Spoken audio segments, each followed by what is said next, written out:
So hey everyone, welcome to my YouTube channel. तो आज ना हम बात करने वाले हैं आसिम रियाज और सिद्धार्थ शुक्ला के बारे में। बिग बॉस हिस्ट्री में बहुत सारी राइवलरीज हुई थी, लेकिन एक राइवलरी ऐसी थी जिसने पूरे इंडिया को दो पार्ट्स में डिवाइड कर दिया था। एक साइड पर थे टीम सिद्धार्थ और वहीं पर दूसरी साइड पे थे टीम आसिम।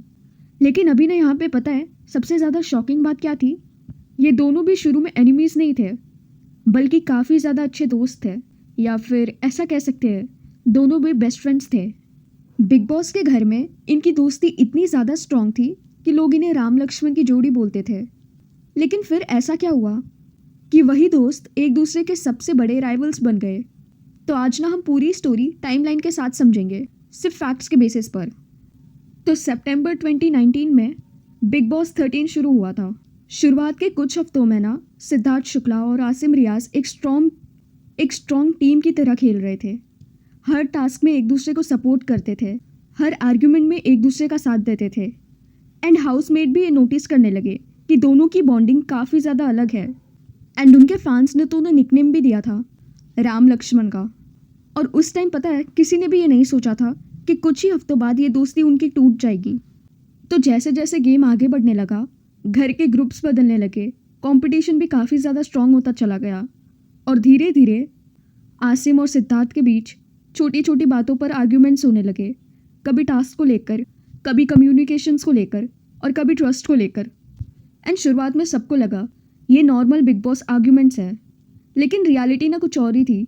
ये आर्ग्यूमेंट इतना ज़्यादा धीरे धीरे पर्सनल होने लगा और वहीं से उन दोनों की फ्रेंडशिप में दरार पड़ना शुरू हो गया। एंड पब्लिक अवेलेबल एपिसोड्स और इंटरव्यू को देखा जाए तो एक चीज़ बार बार सामने आती थी, उन दोनों को भी ना ये लगता था दैट सामने वाला बदल गया है। सिद्धार्थ को लगता था आसिम अननेसेसरीली हर बात में अपोज कर रहा है, और वहीं पर आसिम को लगता था कि उन्हें इक्वल रिस्पेक्ट नहीं मिल रही है सिद्धार्थ से। एंड यही से ना उनके बीच ट्रस्ट इशू स्टार्ट हो गया। और जब ट्रस्ट इशू टूटना शुरू होता है तो फिर चाहे कौन सा भी रिलेशनशिप हो, वो ज़्यादा दिन स्टेबल नहीं रह पाता, फिर चाहे वो दोस्ती का हो या फैमिली का हो। तो ना जैसे ही जैसे दोनों के बीच डिस्टेंस बढ़ना शुरू हो गया, वैसे ही सोशल मीडिया भी डिवाइड होने लगा।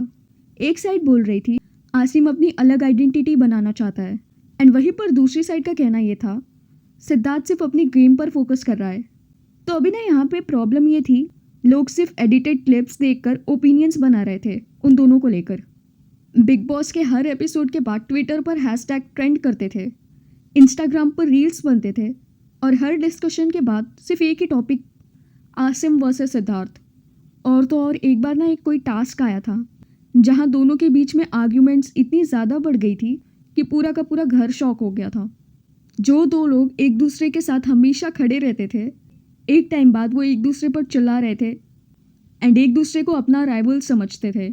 सो अभी ना उस दिन के बाद ये डिसएग्रीमेंट नहीं रहा था, ये ऑफिशियली बिग बॉस की सबसे बड़ी राइवलरी बन चुकी थी। और पता है सबसे बड़ा असली ड्रामा तो शुरू होना बाकी था, क्योंकि आने वाले हफ्ते में ये राइवलरी इतनी ज़्यादा इंटेंस हो गई थी कि पूरा का पूरा इंडिया हैशटैग टीम आसिम और टीम सिद्धार्थ में डिवाइड हो गया था। जो आसिम और सिद्धार्थ पहले हर सिचुएशन में एक दूसरे के सपोर्ट में खड़े रहते थे, वो ना हर टास्क में एक दूसरे के ऑपोजिट खड़े देखने को मिलते थे। उनके बीच में मिसअंडरस्टैंडिंग की वजह से जो उनके बीच में प्रॉब्लम्स चल रही थी उस चीज़ को लेकर, और हर डिस्कशन आर्ग्यूमेंट बनने लगा था, हर आर्ग्यूमेंट फाइट, और उनकी हर फाइट अगले दिन की हेडलाइन बन जाती थी। बिग बॉस सिर्फ एक रियलिटी शो नहीं रहा था उस वक्त, वो आसिम वर्सेस सिद्धार्थ बन चुका था। जैसे जैसे हफ्ते गुजरते गए, दोनों के बीच में आर्ग्यूमेंट्स और ज़्यादा एग्रेसिव होती चली गई थी। एंड कई टास्क के टाइम पे तो हीटेड कन्फ्रंटेशंस भी देखने को मिलते थे आसिम और सिद्धार्थ के बीच में। वीकेंड एपिसोड में तो सलमान खान को भी कई बार कंटेस्टेंट्स को काम रहने की एडवाइस देनी पड़ती थी। एंड पता है यहीं से फैंस का ना इमोशन और भी ज़्यादा स्ट्रॉन्ग होता चला गया। ये कहना गलत नहीं होगा, वो ईगो, ट्रस्ट और रिस्पेक्ट की बैटल बन चुकी थी। और बताए इस राइवलरी के बीच एक और नाम बार बार डिस्कस होता था, शहनाज गिल। कई व्यूवर्स को लगता था कि सिद्धार्थ और शहनाज की स्ट्रॉन्ग बॉन्डिंग के बाद हाउस के इक्वेशंस काफ़ी ज़्यादा बदलने लगे थे। तो वहीं पर ना कुछ फैंस इसे राइवलरी का रीज़न भी बताने लगे थे। लेकिन एक बात ना अभी यहाँ पे मैं क्लियर कर देती हूँ, ना ही सिद्धार्थ और ना ही आसिम ने कभी भी ये ऑफिशियली कहा था दैट सिर्फ शहनाज की वजह से उनकी दोस्ती टूटी थी। एंड पब्लिक रिपोर्ट्स के हिसाब से राइवलरी के पीछे उनके काफ़ी ज़्यादा मल्टीपल रीजंस थे। ट्रस्ट इशू, गेम प्रेशर और हाउस के चेंजिंग डायनामिक्स। और इसीलिए किसी एक पर्सन को ब्लेम करना बिल्कुल भी सही नहीं होगा। ट्विटर पर रोज़ हैशटैग ट्रेंड करने लगता था, टीम आसिम और टीम सिद्धार्थ। सिर्फ फैंस ही नहीं, सेलिब्रिटीज़ भी ओपनली अपने फेवरेट्स को सपोर्ट करते थे। एंड हर एपिसोड के बाद सोशल मीडिया पर डिबेट होती थी। किसी को लगता था आसिम अंडरडॉग है, तो किसी को लगता था सिद्धार्थ स्ट्रॉन्गेस्ट प्लेयर है। और पता है, ये फैन वॉर इतना ज़्यादा बड़ा बन चुका था कि बिग बॉस के बाहर भी सिर्फ इसी राइवलरी की बात होती थी। तो ना जैसे जैसे बिग बॉस का फिनाले पास आया, एक ही सवाल हर जगह था, बिग बॉस का विनर कौन बनेगा, आसिम या सिद्धार्थ। एंड सोशल मीडिया पर सपोर्टर्स अपने पीक पर थे। फैंस वोटिंग कैंपेन्स चल रहे थे, सेलिब्रिटीज़ भी ट्वीट कर रहे थे। एंड ये शायद कहना गलत नहीं होगा, बिग बॉस फिनाले का शायद ये हिस्ट्री का सबसे ज़्यादा हाइप्ड फिनाले बन गया था उस वक्त। 16 फरवरी 2020 में बिग बॉस 13 का ग्रैंड फिनाले हुआ था।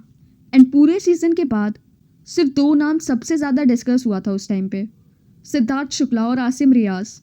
दोनों फिनाले होने के बाद सबको लग रहा था कि दोनों भी कभी भी बात नहीं करेंगे एक दूसरे से। लेकिन रियलिटी ने यहाँ पे थोड़ी अलग थी। शो के बाद इंटरव्यूज़ में भी दोनों ने कहा कि घर के अंदर जो भी हुआ उनका, वो गेम का पार्ट था। और पब्लिक रिपोर्ट्स के अकॉर्डिंग दोनों ने भी बाद में अपने डिफरेंसेस क्लियर कर लिए थे एक दूसरे से। एंड सिद्धार्थ ने एक इंटरव्यू में आसिम को अपना यंगर ब्रदर जैसा बताया था। एंड आसिम ने भी कहा था कि शो के बाहर मिलने पर दोनों ने भी नॉर्मल तरीके से बात वगैरह किया था। तो अब आप मुझे बताओ, आपके हिसाब से बिग बॉस 13 का मोस्ट डिजर्विंग विनर कौन था, सिद्धार्थ शुक्ला या आसिम रियाज? कमेंट्स में अपनी रिस्पेक्टफुली ओपिनियन ज़रूर देना। और हाँ, अगर आपको इसी तरीके के फैक्ट बेस्ड सेलिब्रिटी स्टोरीज़ पसंद है तो वीडियो को लाइक करो, चैनल को सब्सक्राइब करो और बेल आइकन प्रेस करना मत भूलना। मिलते हैं नेक्स्ट वीडियो में। Till then stay tune, bye.